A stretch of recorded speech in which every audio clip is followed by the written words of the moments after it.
carinha, meu. Lindão.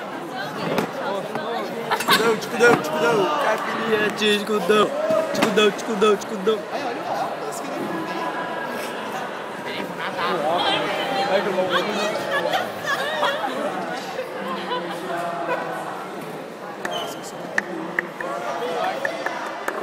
Vou revelar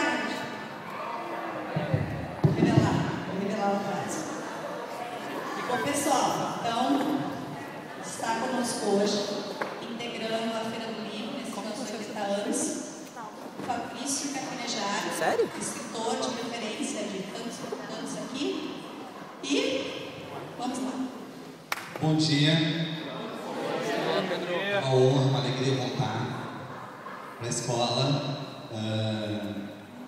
e voltar um pouco mais desmanchado, um pouco mais destruído, que eu acho que toda a literatura é feita para suportar o fechão, a gafe.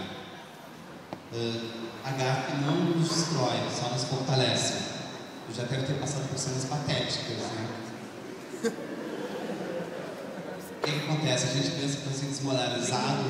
Não, a gente fica mais forte, mais disposto. E é um pouco insaciável, a gafe é insaciável. Se tu passa um vexame, tu quer um outro. Se tu enfrenta um porre, tu já quer o segundo. E tu quer um segundo assim pra perder a memória. Ah, se tu vomitou, tu quer entrar em coma agora. É assim, é insaciável o negócio. Eu lembro que na escola eu passava muito vexame, principalmente para os professores, que eles cuspiam. Os professores não gospem em vocês? Bom professor é aquele que vai cuspir. Porque ele fica tão entusiasmado, eufórico com aquilo, sabe, com o conhecimento que salta, perdigota por tudo que é canto. E aí eu me lembro que tinha um professor que eu gostava bastante, e ele tinha mania de cuspir, e ficava aquele pingente na roupa, brilhando. E tu não sabe o que fazer na hora que tu encontra aquele pingente. O que tu faz? Tu limpa com a pessoa te olhando?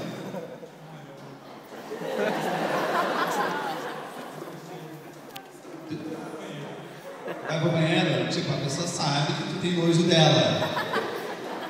E tu não acha que isso vai influenciar a nota? Tu não precisa de quê? Tu acha que as pessoas não fazem bullying com os alunos, é isso?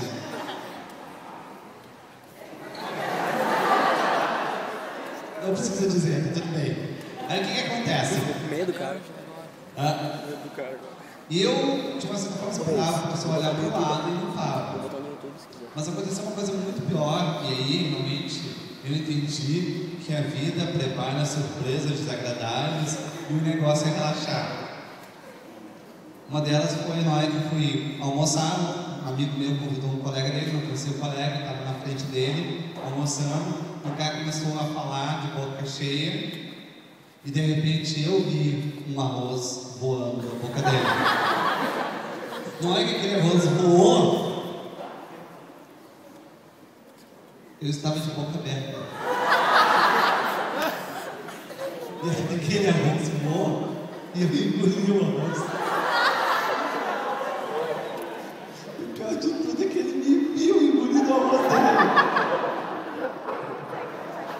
Arrebentou, né? O que tu faria numa situação dessa? Cuspia, pegava um feijão e devolvia, toma! E fazia um ping-pong de arroz e feijão. Não dá. Eu só olhei pra ele assim, que delícia, o que é isso que tá comendo? Não tinha outra cena, né? A gente fica muito humilhado nas circunstâncias. E o melhor de tudo é justamente a autocrítica, esse humor, o fechame. A gente está no dia que a gente quer namorar, a gente fica com medo do não, né? Da resposta negativa, que a pessoa fique zombando de ti. Isso é totalmente inoperante. Porque no ser convidada, para não ser desafiada. A função do homem é ser chato. A função do homem é ser insistente. Entendeu? Eu tenho que olhar para ela e falar, não tem resposta que ela possa, sabe, me dar, me zombar, me destruir. Na adolescência me chamaram de aspirador de pó, isso para mim foi um trunfo, porque eu olhei para ele, eu sou um aspirador de pó, nem troca meu saco. Ele nunca mais me incomodou, porque ninguém espera que dê uma resposta. A gente não entende que a arquitetura é uma arte marcial. Se a pessoa vai dizer que tu é um monstro, vai dizer sim, eu sou um monstro, eu quero te dar segurança, eu quero ser tua escolta. Tu fica de uma certa forma incomodando. Uma mulher, ela não gosta de ser entendida, né? Se tu fala para uma mulher, eu te entendo, tu tá fora. Mulher gosta de ser um mistério, um enigma, uma tortura dos sentidos. Vai para uma mulher e diz, nunca te entendo. Ai, ela se sente o máximo, ela se sente profunda.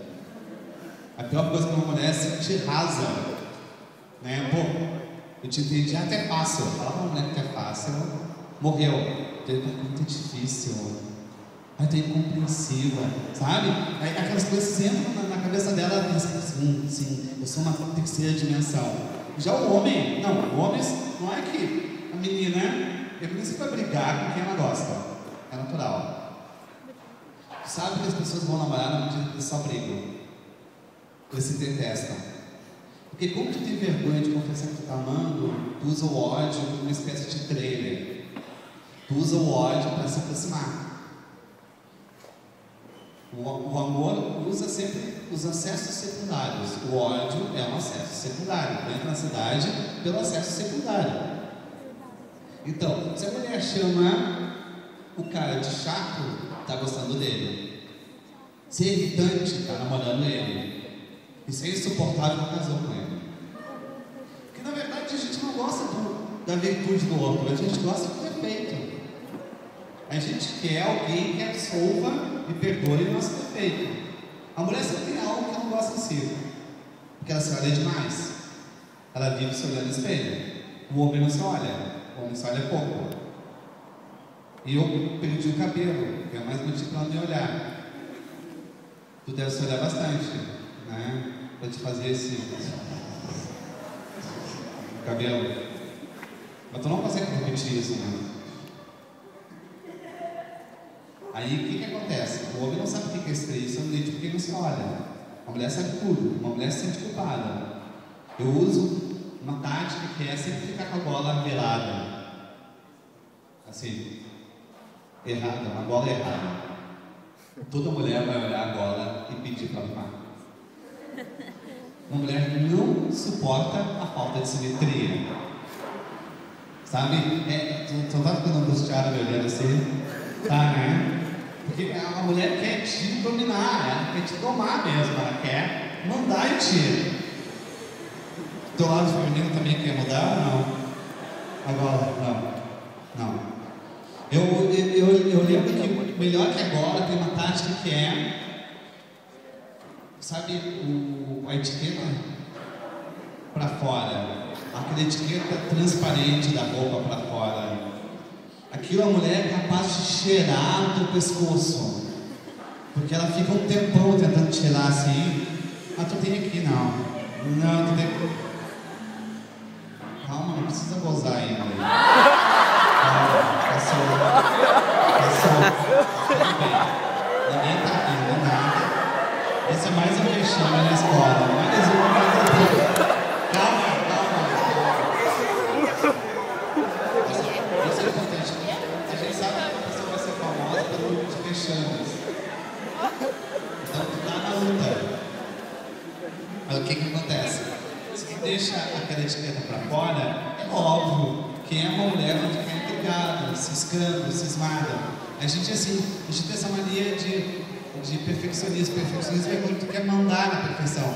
Então se torna um quadro desajeitado, já quer arrumar. Isso a gente se entrega para os toques. Eu tenho vários toques. Não tem problema ter toque, a questão é se aceitar.